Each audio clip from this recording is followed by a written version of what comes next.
मेरी आवाज मेरी आवाज आ रही है सर? हाँ बिल्कुल। जी जी। चलिए। जी सर। चलिए, तो सबसे पहले तो गुरु चरणों में मैं प्रणाम समर्पित करता हूँ। तत्पश्चात हम अपने कक्षा को स्टार्ट करेंगे। आज हमारा प्रथम दिन है जब हम अपने सिलेबस को पढ़ने जा रहे हैं। आप सभी लोग यूजीसी नेट के एस्पिरेंट्स हैं, महत्वाकांक्षी हैं, जेआरएफ पाने की इच्छा रखते हैं और इसी इच्छा के साथ आप इस एग्जामिनेशन की, इस परीक्षा की तैयारी कर रहे हैं। हम सभी की शुभकामनाएं भी है, हम सभी प्रयास कर रहे हैं आपके लिए कि आप इस एग्जाम में बहुत अच्छा प्रदर्शन करें, आपका सिलेक्शन हो जाए, सुनिश्चित हो जाए। ऐसी हमारी मंगल कामना भी है और ऐसा हम प्रयास भी कर रहे हैं। साथियों, आज से जो हमारा ये जो मैराथन क्लास हमने स्टार्ट किया है, ये जो कार्यशाला है, इसमें हम 10 के 10 यूनिट्स, आपके जो भी एग्जाम्स अभी होने वाले हैं 12, 13, 14 अक्टूबर को या इसके बीच में भी कुछ एग्जामिनेशंस हैं, तो उसको देखते हुए इस क्लास को डिजाइन किया गया है। आपको मैं 10 के 10 यूनिट्स इन मीन डेज में कराऊंगा। आज का जो हमारी कक्षा है वो टीचिंग एप्टीट्यूड यानी कि शिक्षण अभिक्षमता की है। आप सभी को पता है कि टोटल 10 यूनिट्स हमारे सिलेबस में है पेपर 1 के। उसमें जो पहली इकाई है वो शिक्षण अभिक्षमता का है। 5 क्वेश्चंस इससे आने तय होते हैं। सबसे मैं समझता हूं कि इजी टॉपिक है, सरल है, सुगम है, क्योंकि आप सभी लोग शिक्षण अभिक्षमता इसलिए भी सरल है क्योंकि आज ना कल आपको टीचिंग के प्रोफेशन में ही आना है, तो आप में कुछ ना कुछ एप्टीट्यूड पहले से जरूर होगा। नहीं होगा तो समय के साथ विकसित आपने किया होगा, और नहीं तो करेंगे। ऐसे में इस टॉपिक को समझना बहुत जटिल नहीं है। इस टॉपिक में जो 5 क्वेश्चंस आते हैं इसको कर पाना बहुत कठिन नहीं है। अगर आप थोड़ा सा प्रयास करेंगे, कंसेप्ट को समझेंगे, थोड़ा सा प्रैक्टिकली चीजों को करेंगे, तो मैं समझता हूँ 5 क्वेश्चंस शिक्षण अभिक्षमता के कर पाना बहुत जटिल नहीं है। यहाँ पे आप अपने मार्क्स को सिक्योर कर सकते हो। तो आज का जो हमारा क्लास है साथियों, गाइज, ये टीचिंग एप्टीट्यूड का है। क्योंकि हमारे पास समय 1 घंटे का है और मुझे सब कुछ आपको बताना है, तो थोड़ी तीव्र गति से, थोड़ी तेजी के साथ मैं आपको सारी चीजों को बताऊंगा। आप अपने पास एक कॉपी और एक पेन जरूर रखें। जो चीजें आपको महत्वपूर्ण लगती है आप इसको साथ के साथ नोट करते चलें। क्लास के बाद 5 मिनट का समय हम आपको देंगे जिसमें आप अपने प्रश्न वगैरह को पूछ सकते हैं। तो क्लास के बीच में आप ना पूछें, क्लास के अंत में 5 मिनट मैं दूंगा, आप उसमें अपने प्रश्न को पूछेंगे, मैं उसका उत्तर दूंगा, मुझे खुशी होगी। तो सबसे पहले गाइज मैं आपको बताता हूं कि जो टीचिंग एप्टीट्यूड है ना, इसमें शिक्षण, सबसे पहले तो ये समझिए कि शिक्षण होता क्या है। शिक्षण का मतलब होता है ज्ञान का आदान प्रदान। मान लीजिए कि मेरे पास कुछ ज्ञान है, मैं आपको प्रदान कर रहा हूं, और शिक्षण अभिक्षमता के दौरान जो ज्ञान आप लेते हैं, जरूरी नहीं है कि एक शिक्षक के माध्यम से, गुरु के माध्यम से, आचार्य के माध्यम से ही आप ज्ञान की प्राप्ति करें। आपको समाज से, पर्यावरण से, वातावरण से, पड़ोसी से, मित्रों से, परिवार से, हर जगह से ज्ञान की प्राप्ति होती है। और उस ज्ञान की प्राप्ति को करके आपके जीवन में जो भी समस्याएं आती हैं समय के साथ, उन सारी समस्याओं का हल आपको कहीं ना कहीं मिलता है। और इसलिए शिक्षण बहुत आवश्यक है। शिक्षण आपको सिखाता है, जिंदगी को जीना सिखाता है। जिंदगी के जटिल से जटिल पल, जटिल से जटिल समस्याएं कैसे आप उसको रिजॉल्व कर सकते हैं। एक अच्छा जीवन, एक सुगम जीवन, एक बहुत ही प्लानिंग के साथ जो जीवन हम जीते हैं, एक सफलतम जीवन, एक उच्चतम जीवन को कैसे प्राप्त करें, इन सभी के लिए शिक्षण बड़ा आवश्यक है। इसके अंदर जो हमारा सिलेबस है जिसको भी हम करेंगे, उसमें सबसे पहली जो टॉपिक है जो मैं आपको करवाने जा रहा हूं वो है लर्नर का कैरेक्टरिस्टिक्स। कल भी मैंने आपको बताया था कि जो छात्र हैं, अध्येता है, उसके गुणों से प्रश्न आ रहा है। मैं आपके साथ पीडीएफ भी शेयर कर रहा हूं ताकि आप कुछ चीजें नोट भी करते चलो साथ के साथ। तो गाइस सबसे पहला आज हमारा जो टॉपिक है वो लर्नर का कैरेक्टरिस्टिक्स है। इंग्लिश हिंदी दोनों में आपको दिख रहा होगा। सबसे पहले समझिए ये गाइस कि अध्येता यानी कि छात्र क्या होते हैं, विद्यार्थी क्या होता है। आप सभी को पता है गाइस कि हम में से जो भी लोग कुछ सीखने का प्रयास करते हैं तो उसको हम छात्र कह सकते हैं।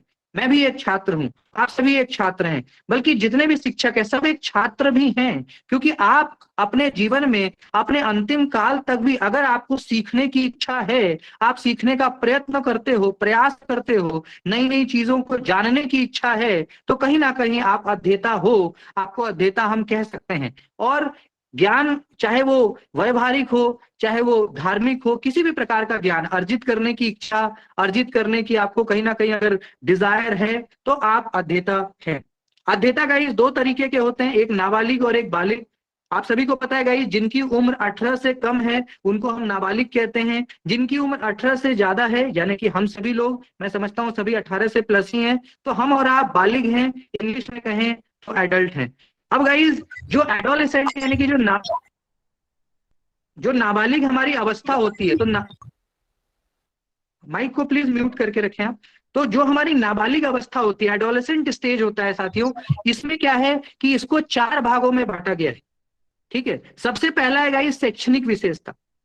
आप समझिए कि जो, चाहे आप नाबालिग हैं चाहे बालिग हैं, चाहे आप एडोलेसेंट स्टेज पे हैं चाहे एडल्ट स्टेज पे हैं, तो अगर आप नाबालिग हैं तो आपकी विशेषताएं अलग होगी। आपके सीखने का तरीका, समझने का तरीका, कंसेप्ट को लेने का तरीका, दुनिया को देखने का तरीका, हर कुछ में अंतर आएगा, क्योंकि अभी आप बाल्य अवस्था में हैं, आप एडोलेसेंट हैं। तो अगर हम इसकी गाइज शैक्षणिक विशेषताओं की बात करें, तो गाइज जब बच्चे छोटे होते हैं, 18 से कम के होते हैं, क्लास 10th से पूर्व के होते हैं, तो वो कहीं ना कहीं बड़े चित्र को देखना। आप याद करिए, जब आप क्लास 10th या उससे छोटे क्लासेस में थे, class 3rd, class 4th, class 5th, उसमें याद करिए गाइस कि उस समय जो आपके बुक्स होते थे ना, उसमें बहुत बड़े बड़े डायग्राम्स होते थे, बड़ा बड़ा चित्र होता था, और उन चित्र को देख करके आप समझते थे, आप बड़े खुश हो जाते थे जब आपको कंसेप्ट से रिलेटेड कुछ चित्र दिख जाता था। लेकिन आप जब से कॉलेज में आए हैं, आप पूरा उपन्यास पढ़ जाते हो, लेकिन आपको कहीं चित्र नहीं दिखता। तो आप देखिए कितना बड़ा डिफरेंस है। तो जो छोटी उम्र के बाल्यावस्था के जो बच्चे हैं, उनको चित्र को देख करके, किसी का डायग्राम देख करके, पिक्चर्स देख करके समझना उनको अच्छा लगता है। इसलिए गाइस जो छोटे क्लासेस में बच्चे होते हैं, हम उनको जब ए फॉर एप्पल सिखाते हैं तो एप्पल उनको दिखाते भी हैं, बी फॉर बनाना, केला, तो हम उनको दिखाते भी हैं कि हाँ देखो ये केला है, ये सेब है, ये अंगूर है, इसको इंसान कहते हैं, इसको नाक कहते हैं, इसको हाथ कहते हैं। तो चीजों को दिखा करके जब आप छोटे क्लासेस में बच्चों को सिखाओगे, तो वो ज्यादा प्रसन्न होकर के सीखेंगे, ज्यादा उत्साहित होकर के सीखेंगे, उनके ज्ञान में ज्यादा बढ़ोतरी होगी तीव्र गति से। दूसरा, कि छोटे बच्चे गाइज कहीं ना कहीं रिजल्ट ओरिएंटेड होते हैं, यानी कि परिणाम केंद्रित होते हैं। उनको ऐसा लगता है कि यार जहां पे परीक्षा में अंक मिल रहा है वही पढ़ो। आपको याद होगा जब आप क्लास 10th या उससे छोटे क्लासेस में थे, तो आप बस वही पढ़ना चाहते थे जहां पे आपको अंक मिले। आप मैथ्स इसलिए पढ़ते थे ताकि आपको मार्क्स आए, आप साइंस पढ़ते थे क्योंकि मार्क्स आए। आप सिलेबस से ज्यादा पढ़ना पसंद नहीं करते थे, क्यों? क्योंकि लगता था कि बेकार का पढ़ के क्या करेंगे, उसमें तो एग्जाम में आना नहीं है। तो छोटे क्लासेस के बच्चे का सिर्फ और सिर्फ परिणाम केंद्रित होते हैं, उनको रिजल्ट के ऊपर उनका बहुत ध्यान होता है कि मेरा कैसे मैं पास कर जाऊं, मैं कैसे टॉप कर जाऊं। इसके साथ साथ गाइज अगर हम सामाजिक विशेषताओं के बारे में बात करें, यानी कि जो नाबालिग लोग हैं, बच्चे 18 से बिलो वाले, अगर उनके सामाजिक विशेषताओं के बारे में बात करें, तो वो दूसरों के व्यवहार को देख करके, उनके रहन सहन को देख करके बहुत ज्यादा प्रभावित हो जाते हैं। उनको लगता है कि उनका कोई सोशल इमेज हो। आप याद करिए जब आप छोटे थे, जब आपकी अवस्था, आपकी उम्र 18 से कम थी, तो आप, मतलब अगर मान लो कोई मूवी आ गई, सपोज करिए कि कोई शाहरुख खान की मूवी आ गई, कोई अक्षय कुमार की मूवी आ गई, तो आप याद करिए हम लोग उसके तरह हेयर स्टाइल रख लेते थे। किसी ने कोई कपड़ा पहना तो मार्केट में वो कपड़ा ट्रेंड बन जाता है, किसी ने कोई डायलॉग बोला तो वो ट्रेंड बन जाता है। ऐसा होता है कि नहीं होता? आप खुद सोचिए। अभी हमारे आपके साथ इतना नहीं होता, लेकिन हम जब 18 से कम के थे, अभी एक फिल्म आई थी पुष्पा, तो आपने देखा कि पुष्पा में वो जो हाथ का जो एक मूवमेंट है, अब देखिए कितने छोटे बच्चे जो 18 से बिलो वाले हैं, तो कितनी क्राइम एक्टिविटीज बढ़ गई भारत में। सब लोग वो पुष्पा का वो कर रहे हैं कि पुष्पा हारेगा नहीं। आप समझ रहे हैं? तो जो छोटे बच्चे हैं उनमें सोशल इमेज, किसी ने कोई कपड़े पहने, पहले जीन्स लोग पहनते थे, आजकल फटा जीन्स फिल्मों में लोग पहनते हैं हीरोज। अब देखो कि अच्छे अच्छे लोग जिनके पास पैसा है वो भी फटा जींस पहनते हैं, क्यों? क्योंकि वो ट्रेंड है। ट्रेंड क्यों है? क्योंकि फिल्म में देखते हैं, क्योंकि बड़े लोग उसको पहनते हैं। तो सोशल इमेज, यानी कि जो 18 से बिलो वाले बच्चे हैं, वो ऐसा चाहते हैं कि उनका एक सोशल इमेज बने, लोग उनको पहचाने। और यही कारण है कि छोटे बच्चे आपको फेसबुक पे, व्हाट्सएप पे, इंस्टाग्राम पे, ऐसे जहां पे सोशल मीडिया साइट्स हैं, जहां पे ज्यादा लोगों का भीड़ है, जहां ज्यादा लोगों का इंगेजमेंट है, वहां पे हमारे और आपसे ज्यादा इंगेजमेंट किनकी होती है? छोटे बच्चों की, क्योंकि वो चाहते हैं कि लोग वो पॉपुलर हों, लोग उनको पहचाने। इसके साथ साथ गाइस छोटे बच्चों में एक समूह का निर्माण, जैसे तेज बच्चों का अलग ग्रुप, कमजोर बच्चों का अलग ग्रुप, जो बदमाश बच्चे हैं उनका अपना अलग ग्रुप। आप याद करिए, आप जब कॉलेज में गई, मैं नहीं समझता कि सभी का ग्रुप होगा, होगा भी तो एक आध दोस्तों का, लेकिन जब हम स्कूल में थे, जब हम स्कूल में थे, विद्यालय में थे, तो विद्यालय में रहते थे तो हमारा शौक होता था कि अगर हम तेज हैं तो भैया तेज बच्चे से हमारी दोस्ती हो जाए। कोई बहुत बदमाश है तो उसका बदमाश बच्चों से दोस्ती हो जाता था। कोई बहुत खेलने कूदने वाला है तो उसकी उससे दोस्ती हुई। तो एक समूह का निर्माण। आपका अभी भी स्कूल का ग्रुप होगा, कॉलेज का ग्रुप हो ना हो, लेकिन स्कूल का ग्रुप जरूर होगा। तो स्कूल में ग्रुप बनाने का ये पद्धति है, ये हम कह सकते हैं साइकोलॉजी है छोटे बच्चों की। साथ के साथ लोकप्रिय संस्कृति को अपनाना। गाइस जो लोकप्रिय संस्कृति है, यानी कि मार्केट में क्या ट्रेंड चल रहा है, जैसे मैंने फिल्म का एग्जाम्पल दिया, बॉलीवुड का एग्जाम्पल दिया, या जो भी ऐसे लोग जो हमारे आदर्श हैं, हम उनको कॉपी करते हैं। वो मोदी जी भी हो सकते हैं, वो कोई पॉलिटिशियन भी हो सकता है, वो कोई बॉलीवुड का एक्टर भी हो सकता है, कोई एक्ट्रेस भी हो सकती है, कोई हॉलीवुड का हीरो हो सकता है, डज नॉट मैटर, कोई भी हो सकता है। लेकिन कहीं ना कहीं गाइस जो लोकप्रिय संस्कृति है उसको अपनाना ये बच्चों में बहुत ज्यादा है। बच्चों को लगता है कि भाई हम ऐसा कपड़ा पहने जो फैशन में है, अदरवाइज हमारे लोग मजाक बनाएंगे। और अगर हम फैशनेबल कपड़ा पहनेंगे तो हम सभी के अटेंशन पाएंगे, सभी लोग हमें ध्यान से देखेंगे, हमें पसंद करेंगे। तो लोकप्रिय संस्कृति को अपनाना उनके अंदर ज्यादा होती है। साथ के साथ जो किशोर अवस्था में बच्चे होते हैं वो अटेंशन बहुत ज्यादा चाहते हैं, अटेंशन सीकर होते हैं। उनको अगर आप अटेंशन नहीं दोगे तो हो सकता है कि वो आपसे हेट करने लग जाएं, वो आपको नापसंद करने लग जाएं, ऐसी भी संभावना होती है। ये सामाजिक है। इसके साथ साथ गाइज अगर हम इमोशनल कैरेक्टरिस्टिक्स की बात करें, यानी कि भावनात्मक विशेषताओं की, तो जो छोटे बच्चे हैं गाइज उनका मूड स्विंग बड़ा जल्दी होता है। आपने देखा है कि जितने भी क्रिमिनल एक्टिविटीज होते हैं, चाहे किसी भी देश में हो, अगर हम भारत के परिप्रेक्ष्य में भी बात करें तो ज्यादातर जो क्रिमिनल एक्टिविटीज है वो 20 या 18 से कम वाले बच्चे कर रहे हैं। क्योंकि गाइज उनको समझ नहीं, अभी देखिए जुवेनाइल एक्ट बन गया कि 15 साल के बच्चों को भी अब जेल होगा। गाइज हमें और आपको आज आज बहुत धन भी दे दिया जाए कि भैया ये लीजिए 10 लाख, जाके किसी को मार दीजिए, हम और आप नहीं करेंगे, क्योंकि हमें पता है हमारा करियर खराब हो जाएगा, हमें नौकरी नहीं मिलेगी, हम जेल में बंद हो जाएंगे। बट यही गाइज किसी 15 साल के बच्चों को बड़ा सपना दिखा दो और उसको जाके बोलो कि भैया ये काम कर दो, वो कर भी आएगा। और ऐसा होता है, ये डेटा बताता है कि 18 और 20 ईयर से जो बिलो वाले बच्चे हैं वो बड़े खतरनाक है। खतरनाक मतलब उनको डिसिप्लिन में रखना, उनको गार्जियनशिप में रखना बड़ा आवश्यक है, अदरवाइज उनका मूड स्विंग है, कुछ भी कर सकते हैं। इसके साथ साथ गाइस उनका एनर्जी लेवल बहुत हाई होता है, क्योंकि छोटे बच्चे हैं, उनका एनर्जी बहुत हाई है। अगर वो अच्छे कामों में लगेगा तो वो बहुत बड़े आदमी बन जाएंगे, बहुत सफल हो जाएंगे कम आयु में। कोई बच्चा 20 साल में आईएएस बन जाता है, कोई 23 साल में प्रोफेसर बन जाता है, कोई 35 साल में भी कुछ नहीं कर पा रहा है, 50 साल में। तो गाइस कहीं ना कहीं आपका एनर्जी उस समय हाई है। इसलिए कहा जाता है कि छोटे क्लासेस में आपको एक गार्जियनशिप में रहना, आपको अभिभावक और गुरुओं के साथ रहना, उनके उनके निर्देशन पे काम करना बहुत जरूरी है, ताकि आप उस अवस्था में अपने ऊर्जा को प्रयोग करेंगे, कम समय में सक्सेसफुल हो जाएंगे। अदरवाइज गाइस जैसे जैसे उम्र बीतती है हमारी ऊर्जा भी कम होती चली जाती है। इसके साथ साथ गाइस छोटे बच्चों का एक क्या होता है, वो हमेशा इंडिपेंडेंट रहना चाहते हैं। आपने सुना होगा अपने छोटे भाई बहन को कहते हुए, या हम और आप भी कहते थे कि मम्मी अब मैं बड़ी हो गई हूँ, पापा अब मैं बड़ा हो गया हूँ, आप मुझे क्यों हर बात पे रोकते हो, क्या मैं समझदार नहीं हूँ, आप मुझे क्यों हर बात पे कहीं जाने से मना करते हो, मुझे जाना है। तो ये इंडिपेंडेंट रहना, छोटे बच्चों में ये होता है कि मुझे पापा रोक रहे हैं, मुझे मम्मी रोक रही है, मुझे ये नहीं करने दे रही, मुझे पिकनिक नहीं जाने दे रही, मुझे किसी के साथ घूमने नहीं जाने दे रही, मुझे फिल्म देखने नहीं जाने दे रही। तो इंडिपेंडेंट रहने का उनका होता है कि मुझे तो इंडिपेंडेंट रहना है, मुझे मत बोलो, मुझे मत टोको। और अगर किसी को रोकोगे तो उसका दुष्प्रभाव, कई बच्चे जिद्दी होते हैं, कुछ गलत कर जाते हैं। इसके साथ साथ गाइस शारीरिक विकास को लेकर के चिंतित होना। जो छोटे बच्चे हैं देखते हैं उनको, कई बार हम लोग भी छोटे थे, हमारे पिंपल्स आते थे, तो हम दिन भर पढ़ाई छोड़ करके पिंपल्स को देखते थे कि यार कैसे ये पिंपल्स आ रहा है। कोई अगर मान लो किसी का कलर थोड़ा सा डार्क है तो वो अपना दिन रात जो है साबुन लगा रहा है, फेयर एंड हैंडसम लगा रहा है कि भैया थोड़ा गोरा हो जाए। तो मतलब कहने का मतलब कि शारीरिक विकास, किसी का हाइट छोटा है तो स्पीड हाइट खा रहा है, मतलब कैसे करके उसको ऐसा लगता है कि मुझे अटेंशन मिले, मैं छोटा ना रह जाऊं, मेरी हाइट अच्छी हो, मैं देखने में स्मार्ट हूं, है ना, छोटे छोटे। तो ये गाइस कहीं ना कहीं शारीरिक विकास, क्योंकि जो एडोलेसेंट स्टेज है ये फिजिकल डेवलपमेंट का भी स्टेज है, शारीरिक विकास होता है, बायोलॉजिकल डेवलपमेंट होता है। ऐसे में सभी बच्चे चाहते हैं कि मैं अच्छा दिखूं, मेरी पर्सनालिटी अच्छी हो, इसको लेकर के वो तमाम तरह की चीजों को करते हैं और चिंतित रहते हैं। इसके साथ साथ गाइस किशोरों को लगता है कि उनकी व्यक्तिगत समस्या, उनका जो पर्सनल प्रॉब्लम है वो बड़ा प्रॉब्लम है।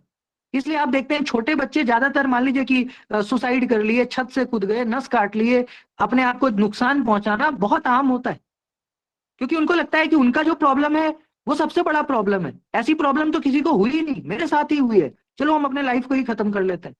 तो छोटे बच्चों में ऐसा होता है।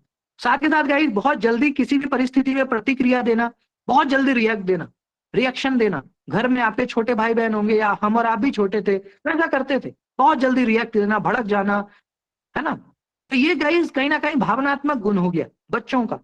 और अंतिम जो गाइज विशेषताएं हैं वो हमारा संज्ञानात्मक, जिसको कोग्निटिव इंग्लिश में कहते हैं। कोग्निटिव का मतलब होता है कि अंडरस्टैंडिंग, हमारे और आपके समझने का तरीका। मान लीजिए गाइज कि मैं अभी क्लास में पढ़ा रहा हूं, कुछ बच्चे का समझने का तरीका अलग होगा, कुछ बच्चों का तरीका अलग होगा, डिपेंड करता है कि आपका पूर्व का कैसा अनुभव है।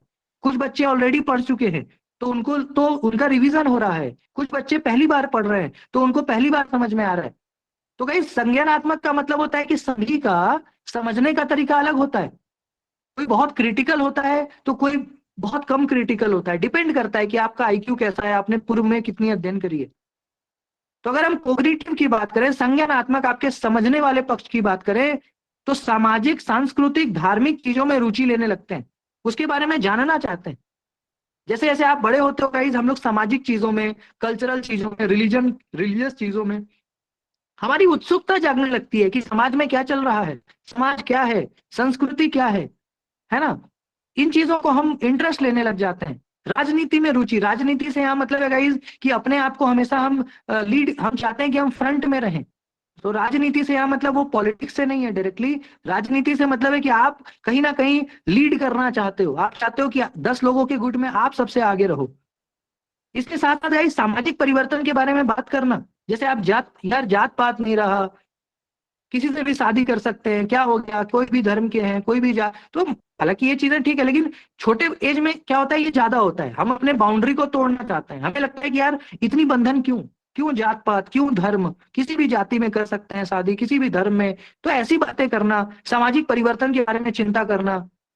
और धीरे धीरे गए जैसे जैसे आप बड़े होते जाओगे तो आपको सारी चीजों का अनुभव होता चला जाएगा, प्रैक्टिकली व्यवहारिक तौर पे भी आप समझदार होते चले जाओगे। जैसे जैसे 18 से आपकी उम्र बढ़ेगी, आपकी सोच में जरूर परिवर्तन आएगा।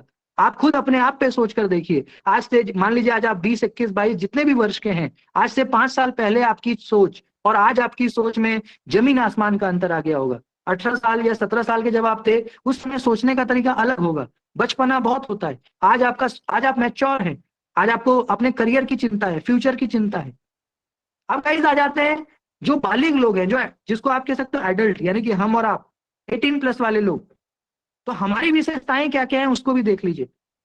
अगर गाइस हम लोग अपनी शैक्षणिक विशेषताओं के बारे में बात करें कि एडुकेशनली हमारा क्या होता है, तो वयस्क, वयस्क मतलब 18+। वयस्क हमेशा वो सीखना चाहता है जिसमें रेलिवेंस हो, जिसमें प्रासंगिकता हो, वो जानने का प्रयास करता, पढ़े हुए तथ्यों का विश्लेषण करना, जो पढ़ाया गया वह प्रासंगिक है कि नहीं।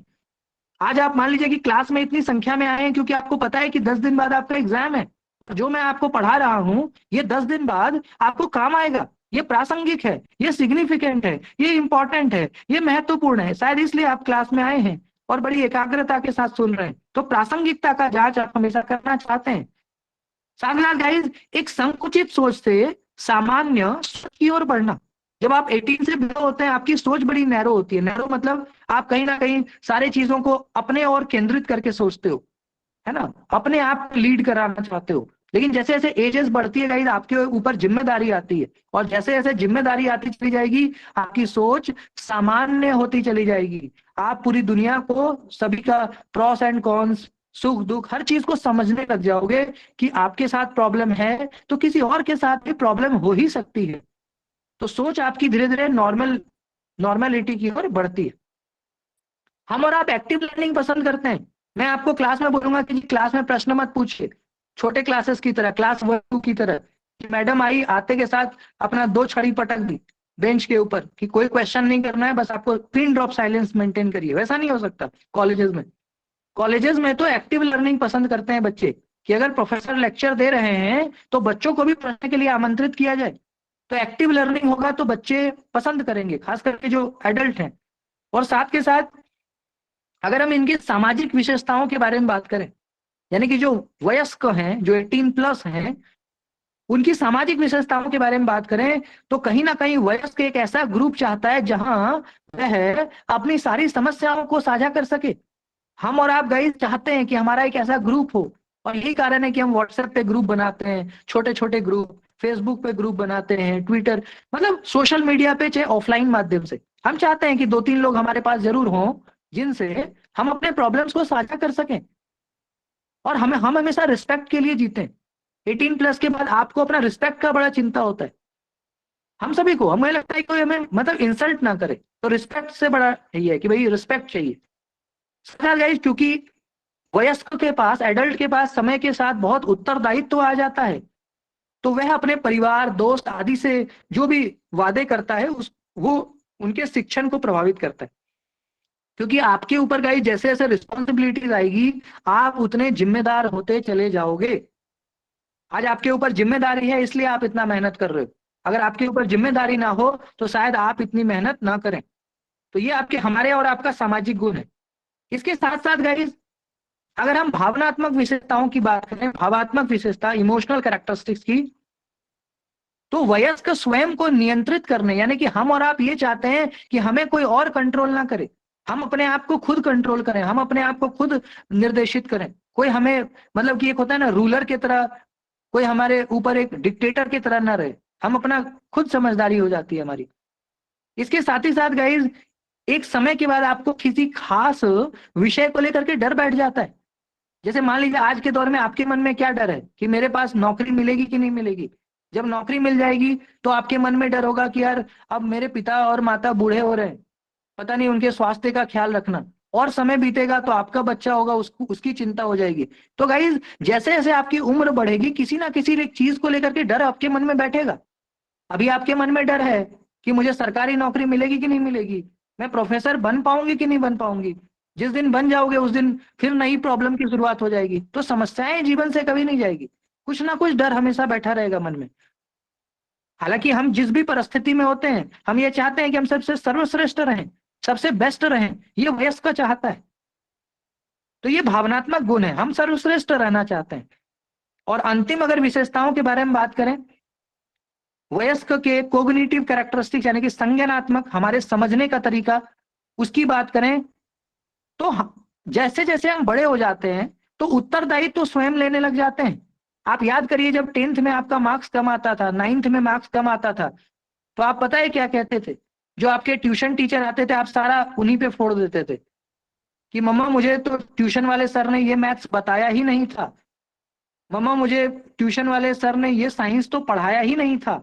लेकिन आज के दौर में, आज आपका नेट नहीं होगा तो आप मुझे नहीं कहोगे, आप कहोगे सर मेरे में कुछ कमी थी, ज्यादातर केसेस में। क्योंकि आज के दौर में गाइज, हम और आप 18+ हैं, हम समझदार हैं, हम इस चीज को समझ जाते हैं कि यार कहीं ना कहीं कमी हमारे से रह गई होगी, थोड़ा और पढ़ लेना चाहिए था, थोड़ा और मेहनत कर लेना चाहिए तो JRF हो जाता। तो एक समय के बाद गाइज, आप सफल हो चाहे असफल हो, उसका स्वयं को आप कहीं ना कहीं उसका जिम्मेदार ठहराने लग जाते हो, जो कि एक अच्छी बात है। साथ के साथ खुद से इंस्पायर होना, स्वयं को अभिप्रेरित करना, ये आपके अंदर क्वालिटी आ जाती है कि आप हालात को देख करके, आप समाज को देख करके, अपनी परिस्थिति को देख करके इंस्पायर होते हो कि मुझे कुछ करना है, मुझे दिशा और दशा अपनी और अपने परिवार की, अपने समाज की बदलनी है। ऐसी मनोदशा आपकी बन जाती है। मेहनत करने के लिए तैयार रहते हैं आप, कि बस मेहनत करने के लिए तैयार हैं, बस मेरा आप बताइए कैसे करना है, मुझे बस JRF चाहिए। तो इस तरह की भावना आ जाती है समय के साथ। अपना सारा काम स्वयं करना, नया नॉलेज सीखना, स्किल सीखना, अपने कार्यों में अप्लाई करना, मतलब नई नई चीजें, जिसको आप कहते हो ना प्रैक्टिकलिटी, जिसको आप कहते हो ना व्यवहारिकता। तो ये जो व्यवहारिकता है, ये समय के साथ हमारे अंदर जो है बहुत ज्यादा आने लग जाती है। और ये व्यवहारिकता जो है कहीं ना कहीं हमें समझदार बनाती है और हम सारी चीजों में इसको अप्लाई भी करते हैं। तो ब्रॉड माइंड होने लग जाता है। ठीक है, मेरी स्पीड ठीक है? आपको समझ में आ रहा है? कोई एक प्लीज बता दें, मेरी स्पीड ठीक है? जी सर, जी स्पष्ट है सर। ठीक। अब गाइस दूसरे टॉपिक में आ जाइए। दूसरा हमारा टॉपिक है शिक्षण का स्तर। साथियों, मैं आपको बताऊं कि ये बहुत इंपॉर्टेंट टॉपिक है। शिक्षण के स्तर से एक प्रश्न आपका निश्चित आता है, हर बार आता है। तो लेवल ऑफ टीचिंग इंग्लिश में कहते हैं। तो लेवल ऑफ टीचिंग में गाइस 3 लेवल होता है, 3 स्तर होता है शिक्षण का। कौन कौन सा? पहला होता है memory level of teaching, Hindi में कहें तो शिक्षण का स्मृति स्तर, स्मृति स्तर, मेमोरी लेवल। दूसरा understanding level of teaching, ULT, Hindi में कहें तो शिक्षण का बोध स्तर, बोध स्तर। तीसरा reflective level of teaching, RLT, reflective level of teaching, Hindi में कहें तो शिक्षण का चिंतनशील स्तर। तो ये 3 स्तर होते हैं। एक प्रश्न जरूर आएगा, इन तीनों स्तर में क्या अंतर है, इसको हम जानते हैं अभी। सबसे पहला आइएगा इस मेमोरी लेवल। आपको नाम से ही पता लग रहा होगा कि मेमोरी का मतलब होता है गाइस स्मृति, जहां पे चीजों को ना आपको रटाया जाता है। आपकी मेमोरी, जब आप छोटे थे, आप याद करिए, अगर आप सरकारी स्कूल में पढ़ते थे तो क्लास में एक पीरियड जरूर होता था जब एक बच्चा आता था फ्रंट पे और बोलता था जोर से 2 एकम 2, तो पूरा क्लास चिल्लाता था 2 एकम 2, फिर कहता था 2 दूनी 4, 2 तिया 6, 2 चौका 8, A for apple, B for ball, ओ से आम, ई से इमली। तो एक गाइस आप याद करो, इवन आप कॉन्वेंट स्कूल में भी पढ़ते होंगे तो भी ये पद्धति चलती है छोटे क्लासेस में, क्योंकि गाइस उस समय हमारा दिमाग जल्दी ग्रैस्प करता है। तो रट्टाफिकेशन, रोट लर्निंग, ये उस समय ज्यादा सार्थक होता है। यही कारण है कि छोटे क्लासेस में चीजों को रटाना, चीजों को बार बार बोलना, पोम्स को, कविताओं को, उसकी बार बार प्रैक्टिस करना, अभ्यास करना। हालांकि ये विचारहीन होता है, मैं ये भी बोल दूं, क्योंकि मान लो गाइस आज मैं आपको कुछ चीजें रटवा दूं, तो रट लोगे तो समझोगे नहीं ना, रट लेंगे आप, तो रट लेंगे तो एक समय तक ही ना याद रहेगा। लेकिन मान लीजिए मैं आपको कोई चीज समझा दूं और समझाने के बाद कहूं कि अब इसको रट लीजिए, तो आप जीवन भर याद रहेगा, क्योंकि आपने समझा है, रटा नहीं है, समझा है। तो memory of level of teaching इसलिए विचारहीन होता है, इसलिए थॉटलेस होता है, क्योंकि हम इसमें आंख बंद करके रट लेते हैं। ओ से आम, ई से इमली, ई से ईख, सब रट लेते हैं। क्योंकि गाइस ये प्रारंभिक अवस्था है। अब मान लीजिए आप क्लास 1 में हैं, तो उस समय कितनी सोच होगी आपकी, आप कितना समझोगे चीजों को। इसलिए चीजों को रटाना कहीं ना कहीं एक पद्धति है। तो हम चीजों को रटाने पे विश्वास रखते हैं, तथ्यों को, सूचनाओं को, उनका प्रस्तुतिकरण करना, उस पर रटने पे बल देना, बच्चों को डरा करके प्यार से, जैसे भी हो, बट बच्चों को हम रटाते हैं फैक्ट्स को। साथ ही साथ गाइस इसका एक निश्चित क्रम होता है जिसमें शिक्षक का स्थान मुख्य होता है, क्योंकि मेमोरी लेवल ऑफ टीचिंग में शिक्षक जो है ये मुख्य होता है। अब गाइस जो छोटे क्लासेस में बच्चों को फ्री छोड़ दोगे तो बच्चा तो कुछ भी करेगा, कहीं गिर जाएगा, तोड़फोड़ करेगा, क्योंकि उनके पास कितनी समझ है। आप याद करिए जब आप स्कूल में थे, इवन मैं 10th तक के बच्चों को, इवन 12th तक, हम लोग पिकनिक पे जाते थे तो तोड़ फोड़ कर देते थे, बस को तोड़ दिया, सीट फाड़ दिया, क्लास में टीचर नहीं है तो ब्लैक बोर्ड को तोड़ दिया। ये मैं क्लास में कह रहा हूँ, लेकिन ये सच्चाई है। आप याद करिए जब आप स्कूल में थे तो ऐसा अगर मौका मिला तो शायद ही आप में से कोई चूकता होगा कि टीचर अगर नहीं है तो कुछ ब्लैक बोर्ड पे तोड़ दिया, कुछ उधर तोड़ दिया, जब टीचर आए तो बोला कि सर हमने तो किया ही नहीं, पता नहीं किसने किया। लेकिन जब आप कॉलेज में चले गए तो चीजें खत्म हो गई। अब आपको शायद ऐसा करने से पहले 10 बार सोचोगे, आपको लगेगा यार क्यों नुकसान करना, हमारा ही कॉलेज है, क्यों गंदगी फैलाना। स्कूल और कॉलेज में देखो कितना अंतर आ गया। जब स्कूल में थे तो बचपना ज्यादा था, शिक्षक क्लास में नहीं है, बेंच तोड़ दिया, टीचर की कुर्सी तोड़ दी, ठीक है, चौक है उसको छिपा दिया कि सर को चौक ना मिले, ये सब हम करते थे। लेकिन जैसे ही आप कॉलेज में आए, आज के दौर में आप ये काम, बल्कि अब तुम खुद से ला करके सर को चौक देते हैं, सर प्लीज ये लीजिए। तो इस समय के साथ गाइस हमारी समझदारी बदलती है, आप समझ रहे हैं। तो कहीं ना कहीं गाइस जो स्मृति स्तर है, जो मेमोरी लेवल है, उसमें शिक्षण का एक निश्चित क्रम होता है। शिक्षक का स्थान मुख्य होता है, विद्यार्थी गौण होता है। यानी कि टीचर प्राइमरी होते हैं, प्राथमिक रोल में होते हैं, मुख्य रोल में होते हैं, डिक्टेटर के रोल में होते हैं, और जो स्टूडेंट्स है वो कहीं ना कहीं अनुसरण करता है शिक्षकों का। शिक्षक को हम तानाशाह की भांति भी कह सकते हैं, जो छोटे क्लासेस में जरूरी है। बच्चों को अगर आप अपने कंट्रोल में नहीं रखोगे तो बच्चा कुछ भी करेगा फिर तो कहीं ना कहीं गाइस छोटे क्लासेस में, प्राइमरी क्लासेस में, प्रारंभिक अवस्था में विद्यार्थियों की स्वतंत्रता, उनकी रुचि, क्षमता, रुझान को दबाकर सूचना थोपा जाता है। मान लीजिएगा ये छोटे क्लासेस में कभी आप में से, मान लो कि 50 बच्चे क्लास में है, 100 में से 50 बच्चे होंगे जो बचपन में स्कूल जाना चाहते थे क्या? माना कि 2 बच्चे जाना चाहते हैं, अपवाद हर जगह है, बट बचपन में कितने लोग स्कूल जाना चाहते थे? सब लोग रोते हैं कि नहीं जाना है स्कूल मुझे। तो वो एक ऐसा दौर होता है गाइस जहाँ पे पेरेंट्स आपको जबरन, मान लीजिए डरा के, धमका के, प्यार से चॉकलेट देके, कुछ दे करके भेजते हैं स्कूल। तो गाइस वो एक ऐसा समय होता है जहाँ पे हमें तानाशाह की भांति, चाहे अभिभावक हो चाहे शिक्षक हो, एक डिक्टेटर की तरह हमें रोल प्ले करना होता है। क्योंकि अगर हम नहीं करेंगे तो आप स्कूल नहीं जाओगे, आप पढ़ोगे नहीं, क्योंकि आपको अपने भविष्य के बारे में नहीं पता कि पढ़ना कितना जरूरी है। नहीं पढ़ेंगे तो भविष्य नहीं बनेगा। साथ ही साथ गाइस स्मृति स्तर में जो अध्यापक होता है, विद्यार्थी होते हैं, उनमें एक इंटरेक्शन बहुत कम होता है, क्योंकि टीचर जो बोलते हैं स्टूडेंट एज इट इज करता है। स्टूडेंट बहुत ज्यादा उनके पास स्वतंत्रता नहीं होती अपने भावनाओं को व्यक्त करने का, तो टीचर जो बोलेंगे वही स्टूडेंट करेंगे, तो इंटरेक्शन बहुत कम होती है। और जितना भी शिक्षण का कार्य है वो यांत्रिक ढंग से, यानी कि मैकेनिकली आप कह सकते हो, मशीन के तौर पे, क्योंकि टीचर बताते जाते हैं, बच्चा वही करता है। बच्चों के मन में एक डर भी रहता है कि सर डांटेंगे, मैडम डांटेंगी, तो मुझे करना है, मुझे टाइम से लंच करना है, मुझे टाइम से पढ़ना है।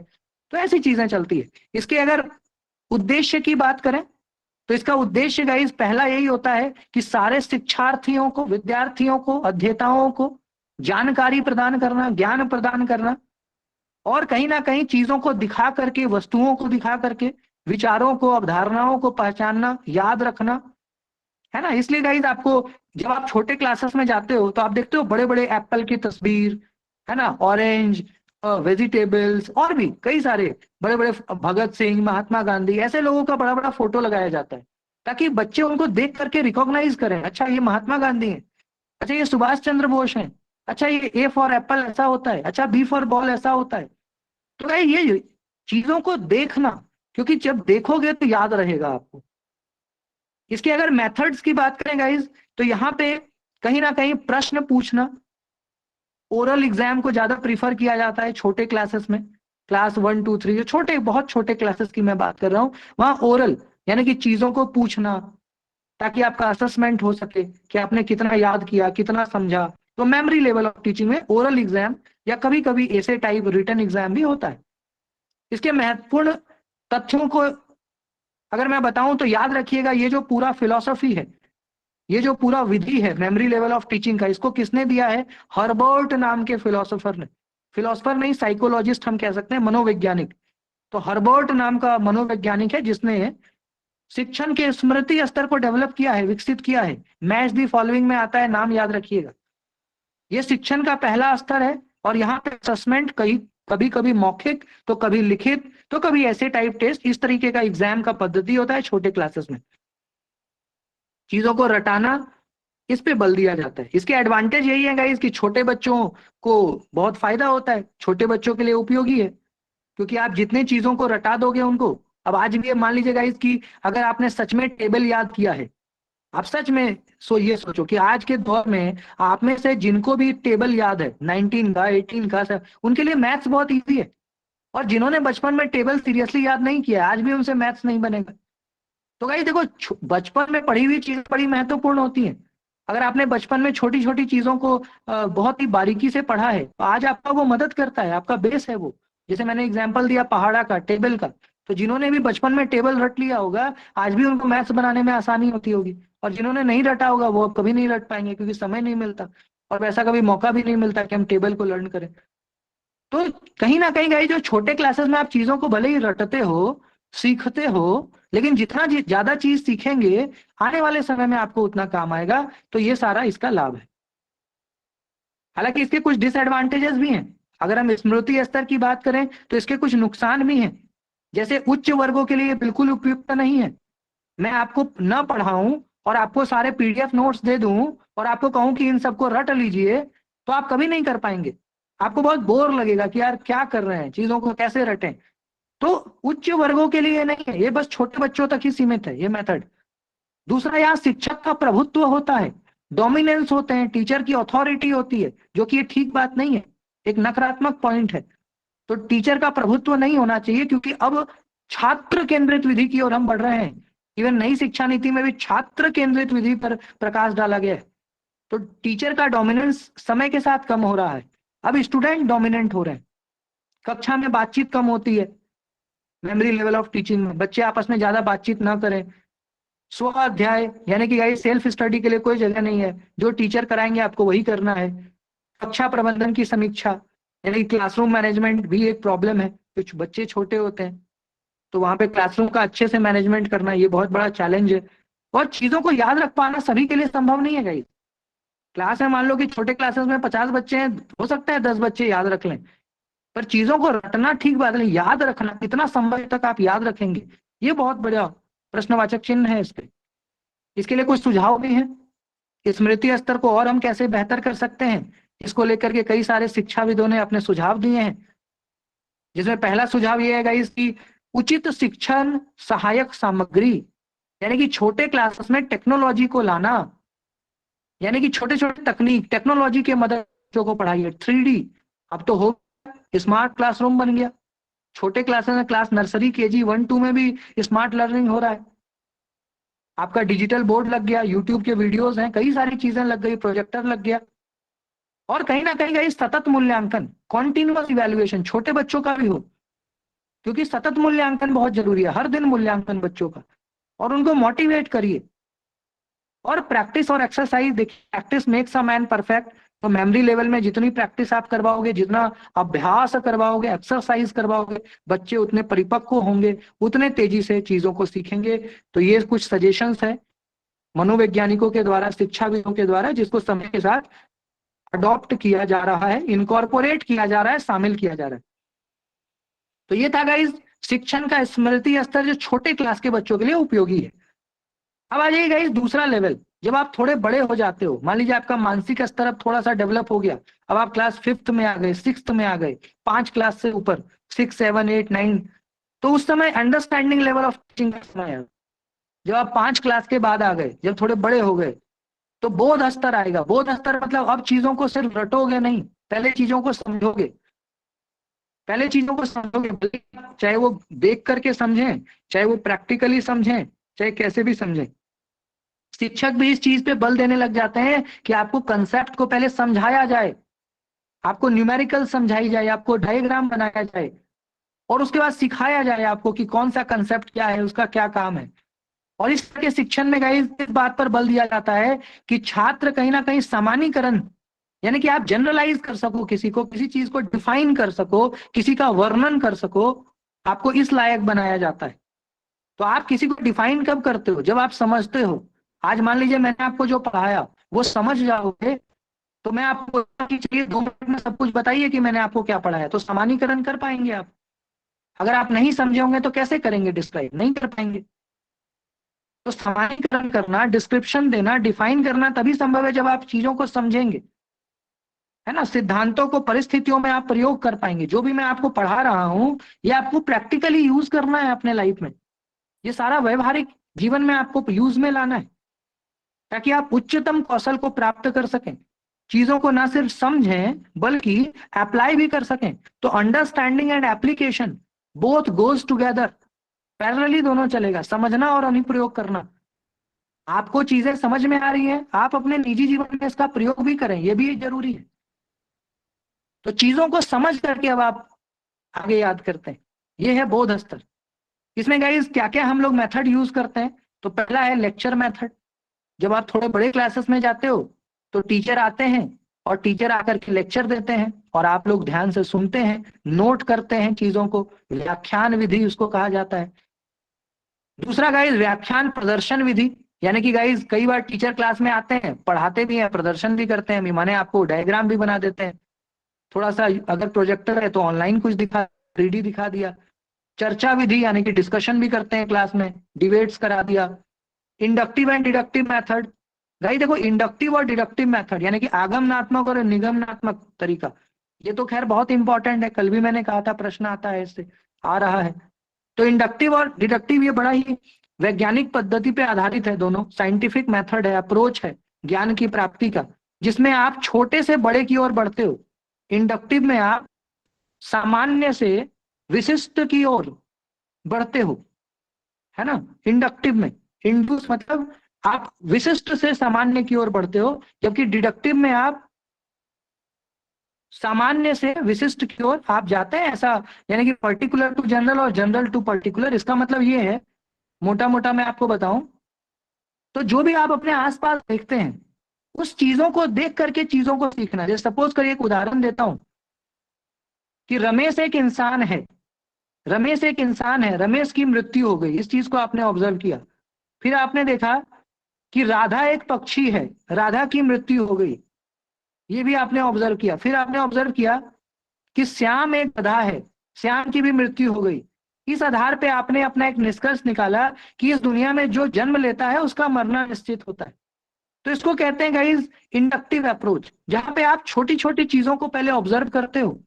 आप अपने समाज में, अपने मोहल्ले में, अपने पड़ोस में, देश में, राज्य में अपने निजी जीवन में चीजों को ऑब्जर्व करते हो, और उन चीजों को ऑब्जर्व करने के बाद जब एक कोई थियरी डेवलप करते हो, जब कोई एक प्रिंसिपल डेवलप करते हो, जब कोई एक सिद्धांत विकसित करते हो, तो उसको हम इंडक्टिव कहते हैं। ऐसे ही डिडक्टिव भी है।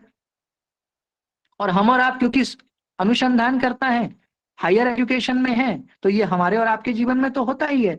छोटी छोटी चीजों को ऑब्जर्व करते हैं, कॉम्पेरेटिव एनालिसिस करते हैं, सह संबंध स्थापित करते हैं, और फिर एक नए प्रिंसिपल की ओर हम लोग जाते हैं।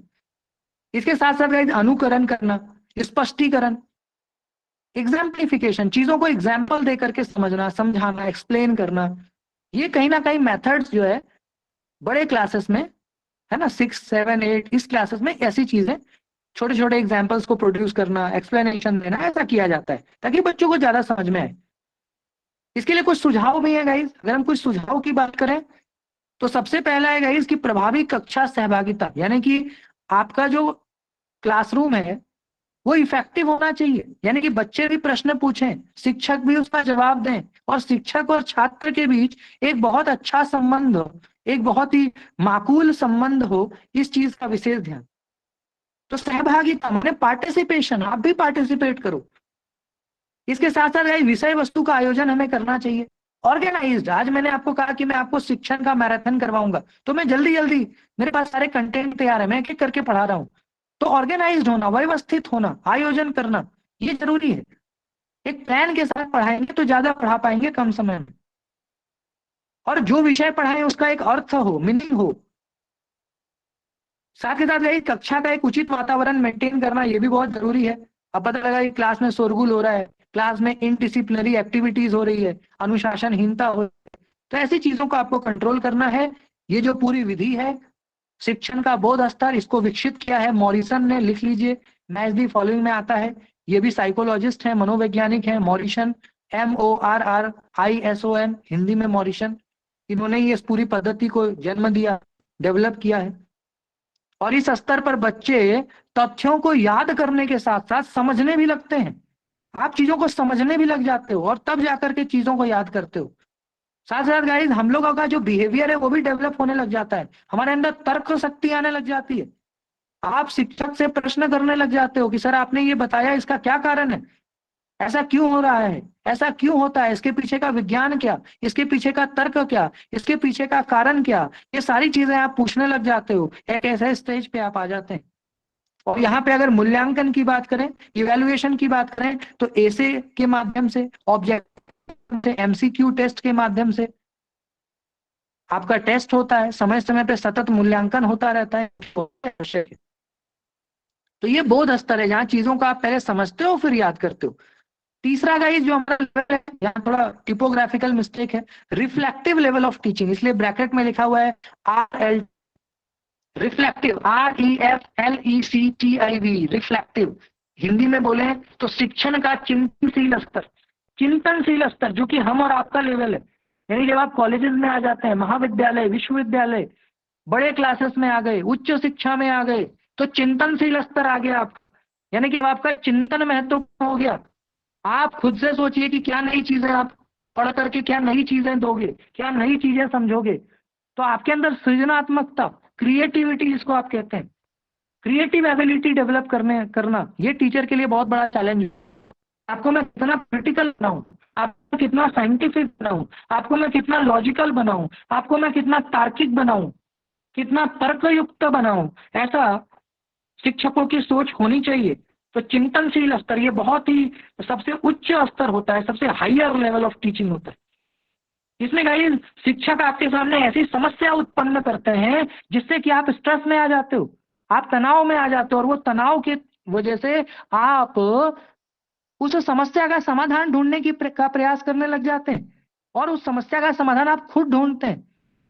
तो गाइस जब आपके जीवन में कोई समस्या हो और मदद करने वाला कोई नहीं हो, तो आप जब अपनी समस्या से खुद लड़ेंगे, जूझेंगे, संघर्ष करेंगे, तो आप एक मजबूत व्यक्तित्व बनकर के सामने आएंगे।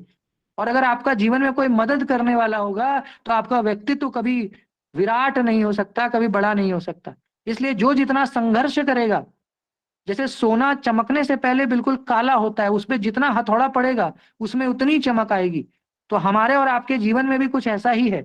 हम जितना संघर्ष करेंगे, जितना तपेंगे, उतना ही चमकेंगे। और यही चिंतनशील स्तर है कि आपको समस्या का सामना करना है, खुद सोचना है कि जीवन में समस्या तो आती है, लेकिन उसका समाधान क्या, उसको सुलझाएं कैसे। और जितने ज्यादा समस्याओं को आप सुलझाएंगे, प्रॉब्लम्स को सुलझाएंगे साइंटिफिक मेथड से, लॉजिकल मेथड से, उतना ज्यादा आप समझदार होते चले जाओगे, आपका चिंतनशील स्तर डेवलप होता चला जाएगा।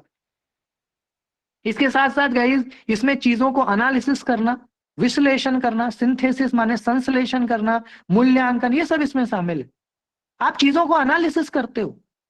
मैंने आपको कुछ पढ़ाया, उसका आपका अपना एनालिसिस है कि सर ने आज पढ़ाया उसमें क्या अच्छा था क्या बुरा था, आप अपना तर्क दीजिए। संश्लेषण मतलब कि मैंने कुछ पढ़ाया, कुछ इंटरनेट पे मिल गया, कुछ और कहीं से, सबको जोड़ के आपने अपना नोट्स तैयार कर लिया। संश्लेषण, सिंथेसिस, अलग अलग जगह से चीजों को इकट्ठा करके अपना कुछ मटेरियल तैयार कर लिया, संश्लेषण।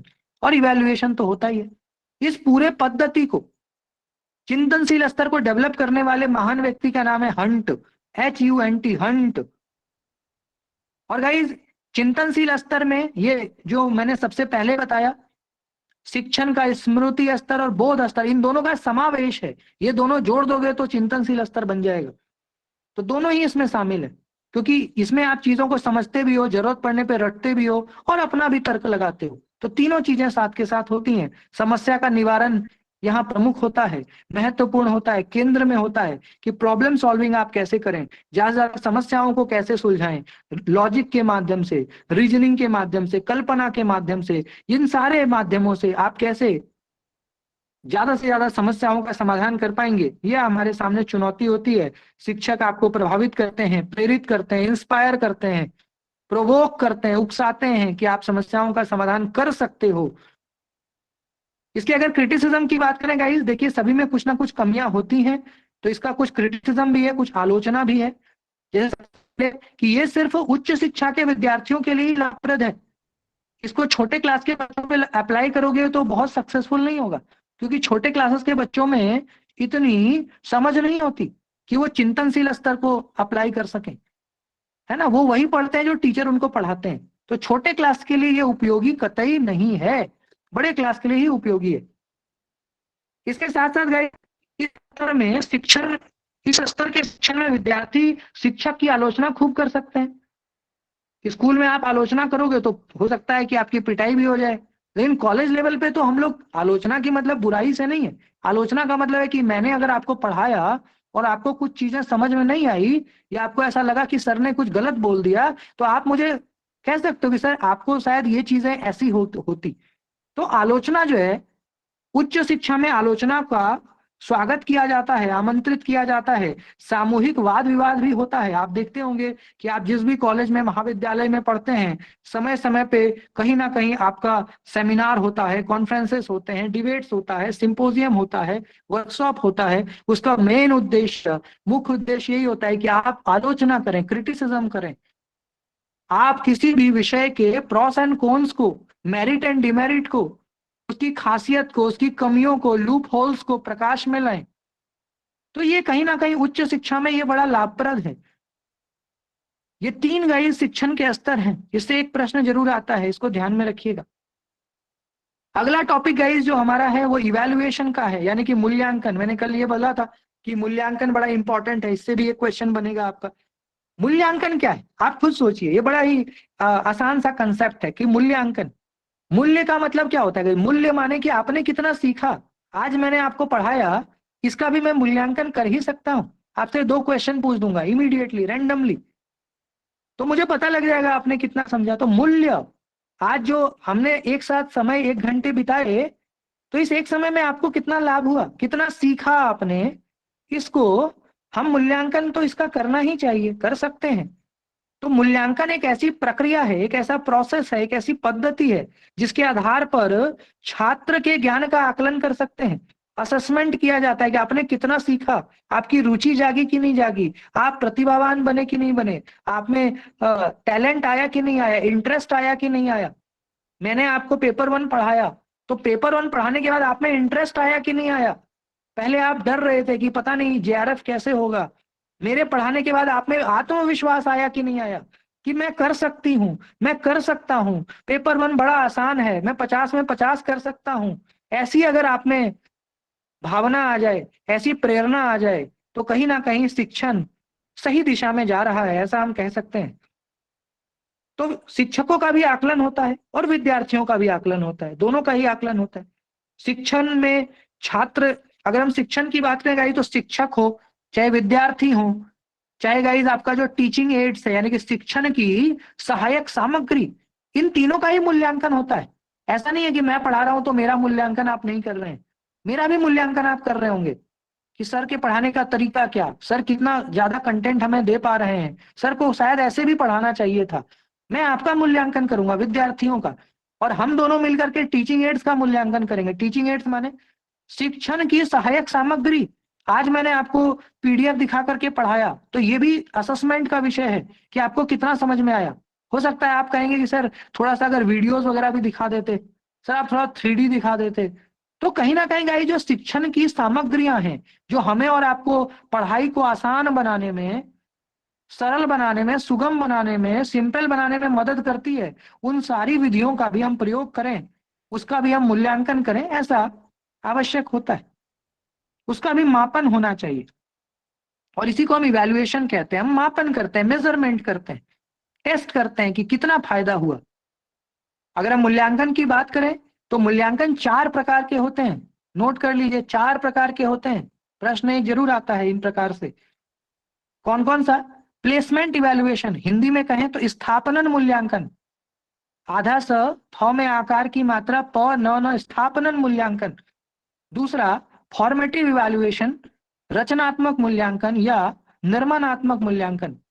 तीसरा समेटिव इवैल्यूएशन यानी कि अंतिम मूल्यांकन। और चौथा डायग्नोस्टिक इवैल्यूएशन मतलब निदानात्मक मूल्यांकन। ये 4 मूल्यांकन के प्रकार हैं, एक एक करके मैं आपको बताता हूं, डिफाइन करता हूं। सबसे पहला जो है गाइस प्लेसमेंट इवैल्यूएशन। देखो प्लेसमेंट से आप क्या समझते हो? आप सभी लोग कॉलेज के स्टूडेंट्स हैं, मास्टर, आज तक आपने प्लेसमेंट तो अपने कॉलेज में जरूर सुना होगा कि यार उसने ना इंजीनियरिंग करी थी, उसका ना प्लेसमेंट हो गया, पता है 20 लाख रुपए का पैकेज मिला है। वो आईआईटी में पढ़ता था, उसका ना प्लेसमेंट हो गया, 50 लाख रुपए का एनएम का उसको मिला है पैकेज। तो प्लेसमेंट शब्द आप क्योंकि कॉलेज में जरूर सुना होगा अपने जीवन में कभी ना कभी, प्लेसमेंट। तो प्लेसमेंट का मतलब होता है जब आपको बिल्कुल प्रारंभिक स्तर पे ना आपका जांच किया जाता है। उदाहरण के तौर पे मान लीजिए कि आप किसी कॉलेज में पढ़ाने गए, आपका जेआरएफ हो गया, किसी कॉलेज में आपकी नौकरी हो गई। आप जब प्रथम दिन पढ़ाने जाएंगे तो आप प्लेसमेंट इवैल्यूएशन करेंगे। इसका मतलब कि जब आप कक्षा में जाएंगे तो आपको ये नहीं पता होगा कि बच्चों का स्तर क्या है। हो सकता है बच्चे बहुत तेज हो सकता है बच्चे बड़े वीक हो, कमजोर भी हो। तो जब आप प्रथम दिन क्लास में जाएंगे तो आपको प्लेसमेंट इवैल्यूएशन करना है। इसका मतलब कि बच्चों से बातचीत करनी है। पहला क्लास में कभी पढ़ाया नहीं जाता, पहले क्लास में बच्चों से बात करिए, उनके बारे में जानिए, उनके परिवार के बारे में जानिए, उनका प्रीवियस रिकॉर्ड जानने की कोशिश करिए। इससे ना आपको पता लग जाएगा इनका लेवल क्या है। और अगर कोई टीचर जाते के साथ पढ़ाने लग जाए, हो सकता है कि बच्चे बहुत हाई लेवल के हों और आप बड़े मतलब कि आपने लेक्चर बड़ा ऐसे ही बना के चले गए थे, तो आपकी बेइज्जती हो जाएगी। बच्चे आपको कभी एक्सेप्ट नहीं करेंगे, उनको लगेगा कि यार सर नहीं करा पा रहे। तो स्थापनन मूल्यांकन का मतलब यह है गाइस कि जो प्रारंभिक स्तर का जो मूल्यांकन है, जो हम और आप अपनी कक्षा में करते हैं, स्कूल में करते हैं, जीवन में करते हैं, प्रारंभिक स्तर पे चीजों को जानने के लिए आप किसी कक्षा में पढ़ाने गए, आपका उद्देश्य है कि आप बच्चों को जान सको कि भैया बच्चों का स्तर क्या है, बच्चों का लेवल क्या है, बच्चों का मूड क्या है। उस आधार पे फिर आप लेक्चर तैयार करके उस स्तर होगे, तो प्लेसमेंट इवैल्यूएशन कहते हैं।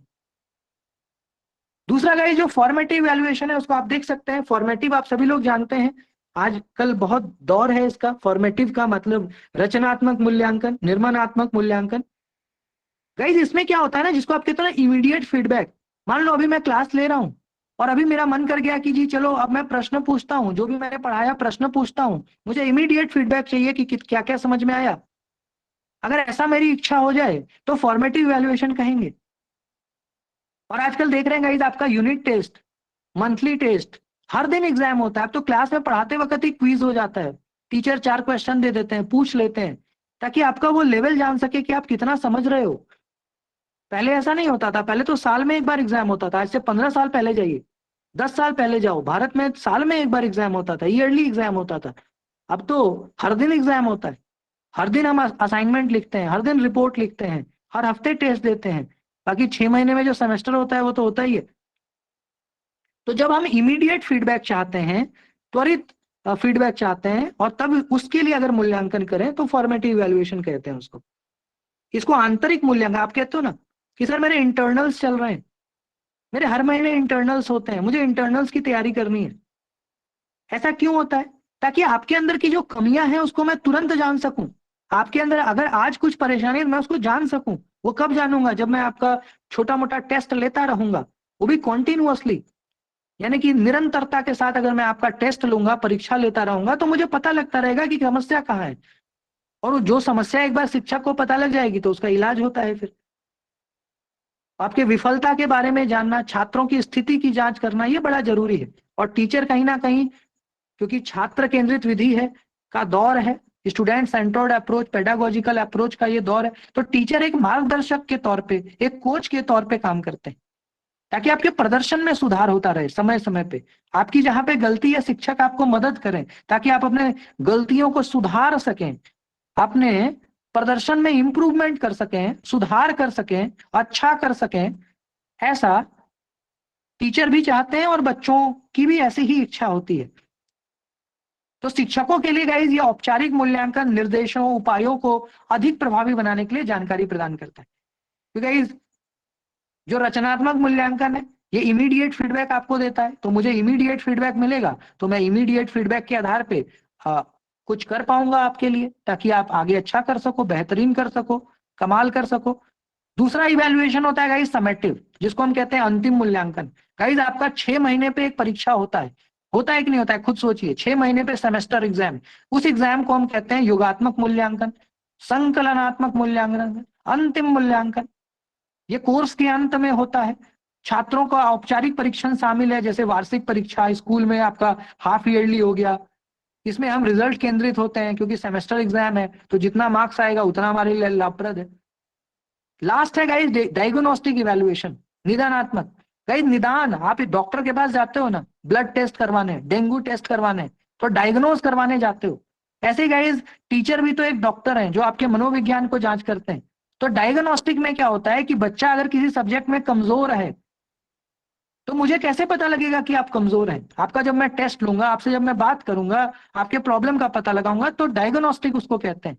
यानी कि समस्या का पता लगाना, कठिनाइयों का पता लगाना कि कहाँ फंस रहे हैं, कहाँ प्रॉब्लम आ रही है। इस विधि को हम कहते हैं निदानात्मक मूल्यांकन। जब हम बच्चों के प्रॉब्लम्स को जानने का प्रयास करते हैं, बच्चों को दिक्कत कहाँ आ रही है, बच्चा कहाँ फंस रहा है, उसको हम कहते हैं निदानात्मक मूल्यांकन। ये दो तरह का होता है, एक क्वालिटेटिव और एक क्वांटिटेटिव। गाइज आपके एग्जाम दो तरीके के होते हैं। एक ऐसी परीक्षा होती है जहां पे गाइज आपको ग्रेड्स मिलते हैं। जैसे मान लो गाइज आपका वाइवा मैंने लिया, तो आपको मैंने मार्क्स ना दे करके A+ दे दिया, B दे दिया, C दे दिया। आपने मेरे को असाइनमेंट सबमिट किया, मैंने मार्क्स ना दे करके आपको ग्रेड दे दिया। समझ रहे हैं? तो वो क्या है? Qualitative assessment. यानी कि मैंने आपके गुण को जांच किया कि आपका लेखनी कैसा है, आपका वाक्य शैली कैसा है।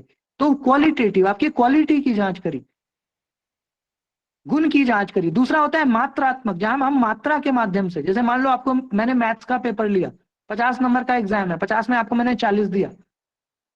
आपका कोई रिटन एग्जामिनेशन है, कोई प्रैक्टिकल है 20 नंबर का, 20 में 19 मिल गया, 18 मिल गया, तो मात्रात्मक। तो दोनों तरीके से गाइज हमारा मूल्यांकन की जो प्रक्रिया है, ये दोनों तरीके से चलती ही है। यानी कि इन दोनों ही माध्यमों से हम अपने क्लास को कहीं ना कहीं चलाते हैं, ताकि हमें लाभ हो सके। और ये जो मूल्यांकन का तरीका है, ये कभी क्वालिटेटिव होता है तो कभी क्वांटिटेटिव होता है, कभी मान लीजिए कि मात्रात्मक होता है तो कभी गुणात्मक होता है। क्योंकि दोनों ही तरीके से जब असेसमेंट होता है, जब जांच होता है, तो हमें इसका व्यापक लाभ मिलता है। तो ये पूरा मूल्यांकन का टॉपिक था। आज हमारा समय समाप्त हो गया, और फिर जो भी चीजें रहती है उसको कल के क्लास में हम करेंगे। आपके पास अगर कोई प्रश्न है तो आप पूछ सकते हैं। आज के क्लास में इतने। अभी अगले 5 मिनट तक जो आप लोगों को जिज्ञासा है वो अपना हैंड रेज करके आप प्रश्न कर सकते हैं।